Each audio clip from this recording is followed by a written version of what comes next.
Bismillahirrahmanirrahim. Assalamu alaykum, hürmetli görürmenler.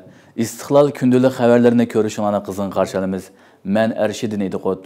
Tövende vatanımız Şarkı Türkistan ve dünya gün tertibiga alaqadar muhim haberlerini huzurunla sunumuz.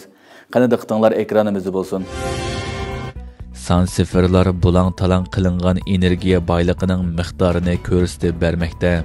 Xitoy Sharqiy Turkistonning elektr energiyasini bulang-talang qilishni kunsiri zo'raytayotgan bo'lib, faqat Qumul Chongqing liniyasi orqali bir necha oy ichida Xitoyga to'shilgan tok miqdori bulang-talangning qanchalik zo'r ko'lamda davomlashayotganligini ko'rsatib bermoqda.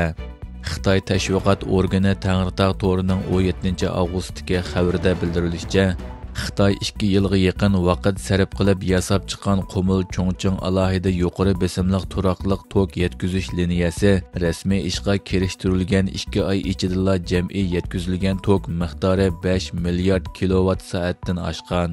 Yakka kundagi eng ko'p tok yetkazish miqdori 100 million kilovat soatga yaqinlashib, Chongqing shahrining kundalik o'ttircha tok ishlatish miqdorining taxminan 5 dan 1 qismini egallagan.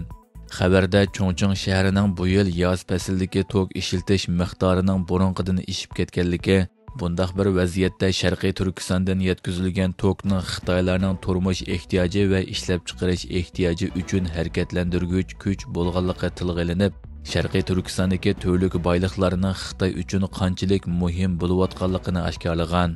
Qumul Chongqing 800 kilovoltlik alohida yuqori besimliq turaqliq tok yetkazish qurilish 2023-yili 8-oyda boshlangan bo'lib, bu yil 6-oyning 10-kuni ishga kirishtirilgan edi.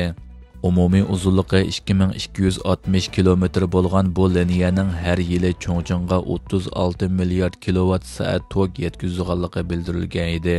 Bu faqat Xitoyga tok yetkazayotgan bulang-talang liniyasining biri bo'lib, boshqa elektr liniyalari, tabiiy gaz yetkazish liniyalari bir sekundmi to'xtab qolmay, Sharqiy Turkistonning boyliqlarini Xitoyga to'shimoqda. Sivas viloyatida Sharqiy Turkiston va Falastin uchun namoyish o'tkazildi. Turkiyaning Sivas viloyatida viloyatlik hukumatning tashkilishi bilan Falastin va Sharqiy Turkistonni qo'llash uchun zulmga qarshi sukut qilmaymiz bosh temasida namoyish tashkillangan. 15 avgust o'tkazilgan mazkur namoyishda xalq Turkiya, Sharqiy Turkiston, Falastin bayrog'ini ko'tarib, poyezd stansiyasining oldiga yig'ilib, tarixiy shahar maydoniga yurish qilgan.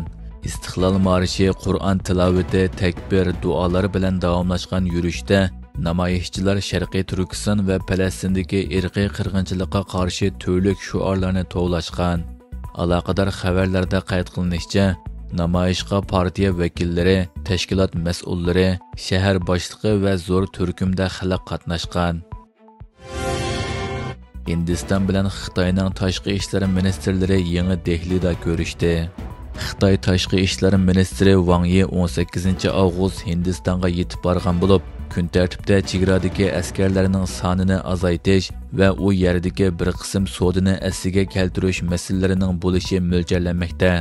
Bugun e'lon qilingan uchrashish xotirasiga asoslanganda, Xitoy tashqi ishlar ministri Wang Yi 18 avgust yangi Dehlida Hindiston tashqi ishlar ministri Subrahmanyam Jayshankar bilan ko'rishgan va Xitoy bilan Hindiston munosabatining hamkorlikqa qarab ijobiy yuzlanishda ekanligini, ikki tarafning bir-birini dushman yoki tahdid deb emas, balki hamroh va fursat deb qarashi kerakligini da'vo qilgan.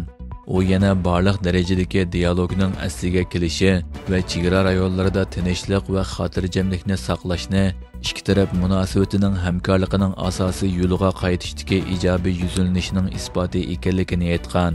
Wang Yining 3 kunlik ziyorati jarayonida bosh ministr Narendra Modi bilan ko'rishishi kutilmoqda. Hindiston bilan Xitoyning 10 yillardan buyon davomlashib kelayotgan chegara mojarosi 2020-yili Ladakh rayonida yuz bergan ikki tarafning o'nlagan askarlari o'lgan to'qinishdan keyin tixmo keskinlashgan edi. Shuningdan keyin ikki taraf 10 necha qitim suhbat o'tkazib, askar chekindirish masalasida muhim darajada kelishim hosil qilgan edi. Hurmatli ko'ruvchilar, bugungi xabarimiz mushu yerda oyoqlashdi. Ko'rganingizlarga rahmat. Ertadagi programmada ko'rishguncha omon bo'lg'aysizlar. Allohga omonat.